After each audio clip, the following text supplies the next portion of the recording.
দেশব্যাপী বিক্ষোভ ছড়িয়ে পড়ার পর বলিভিয়ায় জরুরি অবস্থা জারির চেষ্টা করছেন প্রেসিডেন্ট রদ্রিগো পাজ।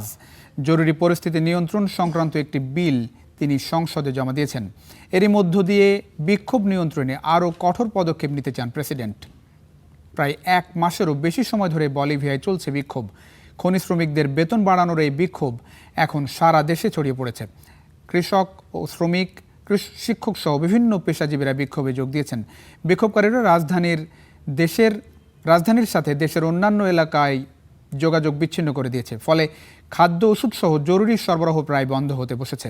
বিভিন্ন শ্রমিক সংগঠন ও সাবেক বামপন্থী প্রেসিডেন্ট ইভো মোরালেস এই বিক্ষোভের নেতৃত্ব দিচ্ছেন। এই অবস্থায় জরুরি অবস্থা ঘোষণা করে পুলিশ ও সেনাবাহিনীকে বিক্ষোভ নিয়ন্ত্রণে আরও ক্ষমতা দিতে চান প্রেসিডেন্ট রদ্রিগো পাজ।